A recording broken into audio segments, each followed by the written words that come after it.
Diagnos Manu Disso. Yo folks, and welcome to the Akronymicon, where we discuss those imperceivable monstrosities that escaped our realm onto yours. Today, we'll be reading about one of our most debilitating and misunderstood escapees. This symbiote of sorts is a para-zombiotic aberration, which lies dormant in each and every human in your realm, a microscopic seedling waiting for just the right conditions to germinate and propagate inside of the host. This para-zombiote can sprout and go completely undetected as it envelops the blissfully unaware human.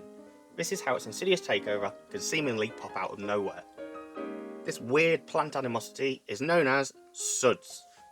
But once again, you are thrown another meaningless acronym. So what does this stand for in your realm?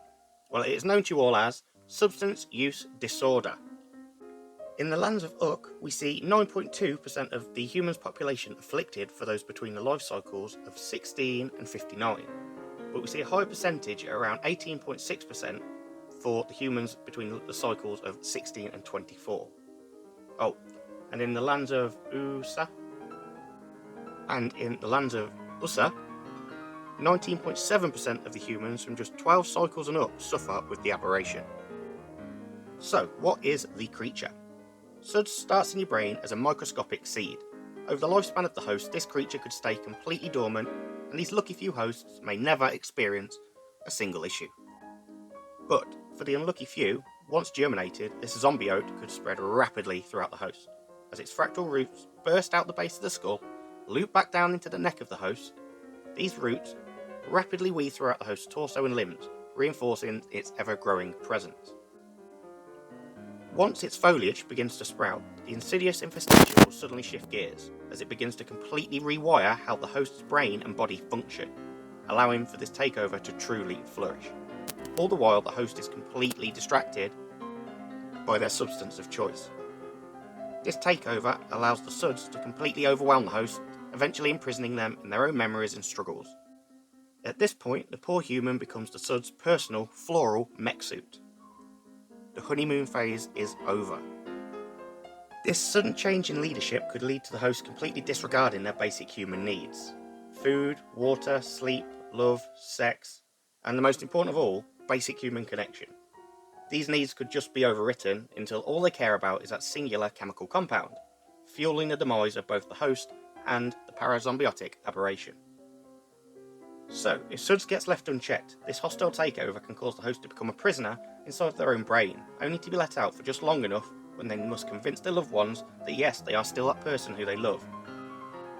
That they feel like they could probably stop using the substance altogether. But this doesn't usually last for long. In a matter of days, weeks, or months, possibly even minutes, the host could be re-imprisoned as the zombiote takes back control of their mind, after torturing the host's psyche, beating them down with their most painful memories. In this weakened state, this allows the SUDS to easily reclaim back control, allowing for what you refer to as a relapse. This initial lapse for some of the afflicted could sadly lead them straight to overdose or death, depending on their substance of choice. As most substances only really need 72 hours of abstinence to completely strip away the user's tolerance for said substance, possibly leading to an overdose from an attempt to stave off withdrawals, as they take what they consider a normal dose, which would no longer be the case. This zombiote is just as aware of its existence as the host, and will constantly mock the host using their own voice and experiences, tricking them by seemingly turning their own thoughts against them and twisting how they perceive the world, leaving the host with ruminating negative feelings and thoughts until they eventually give in and use the substance once again. The SUDS is completely indifferent to living. It only wants the substances. It simply sees you as the straw through which it consumes its favourite drink. However, as dire as it seems, there are still signs of hope for those unfairly labelled as a fiend. Love and real human connection, empathy and compassion seem to cause a massive impact to the creature, as this human connection helps to break the host free from their perceived bondage of self. So what are the right conditions that could cause this seed to germinate? First off, overwhelming emotions caused by an undiagnosed neurodevelopmental disorder, such as your boy ADHD. Recognised and diagnosed disorders as well can lead to it, or the emotional pain caused from a loss of a loved one. Living with unacknowledged trauma or unmet needs. The genetics of the hosts may even be at play, causing the ideal environment. Physical pain, stress, and these are just a few examples. The zombiote's wiring of the host acts as a way to shut him off from the world, changing their perception, changing how they act, pushing everyone away, all so they can be alone, fortifying the host's being with its vile plumage, isolating themselves from reality, keeping them trapped within their own haunting memories, with one single aim, eventually convincing the host that yes, they are as alone as they perceive. Okay, so what do we need to look out for the host? What are the symptoms that manifest in your realm? Number 1. Taking a substance of choice in larger amounts or for longer than you're meant to.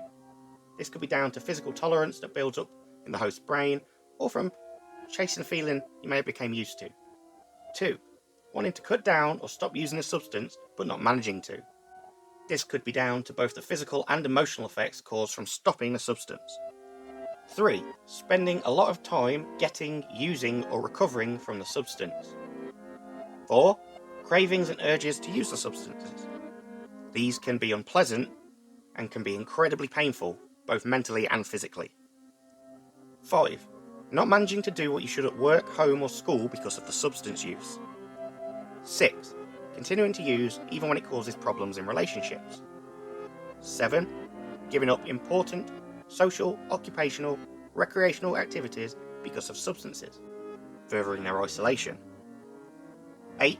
Using substances again and again, even when it puts you in danger. But the danger here is a little ambiguous.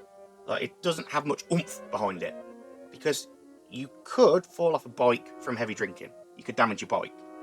Maybe wake up with a broken rib if you're lucky. Or you could accidentally overdose whilst in the car with your children. The realm of the danger is widespread and mainly filled with the tears of the host's loved ones. Number 9.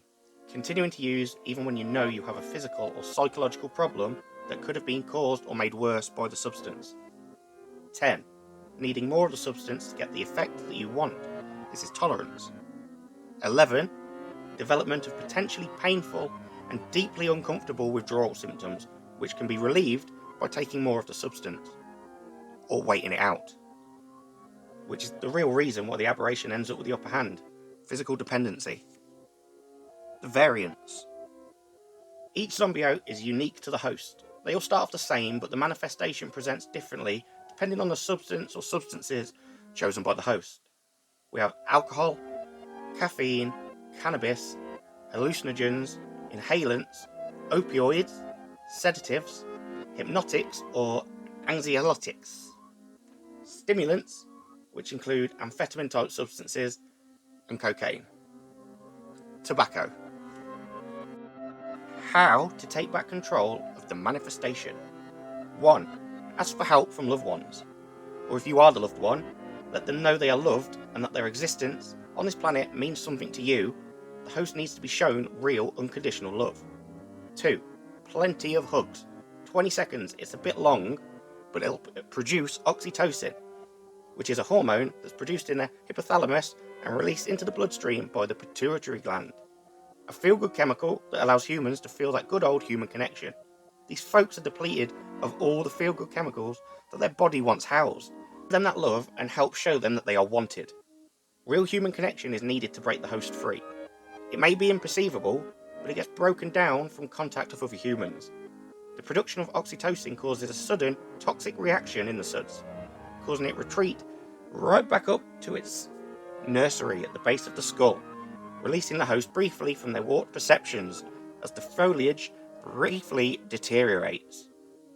It is very pervasive though, and it may not always be enough, but when combined with the structured help of professionals, the support of those closest and nearest, the host has a truly good shot at their best life. If you're alive, there's still hope. 3. Joining one of the many recovery programs. Na-A-Ka will connect the host with others who, like the host, once believed themselves to be completely alone, unable to exist without persistent psychological torment. People who escaped their very own hell. 4. Listen to the recovered addicts. They have the knowledge you need, and that knowledge is power. 5. Knowledge of yourself and your triggers is fundamental in managing your own affliction. 6. Deleting contacts and completely separating yourself from other users and suppliers, which leads us to 7. Stopping associating with known acquaintances who are also using. They may not understand or respect your reasoning. They may hold back your progress. This doesn't necessarily make them bad people, as they may not want to have to face their own beasts. Seeing others break free of a habit isn't easy when you also have a habit. You see them grow, or you stagnate. 8.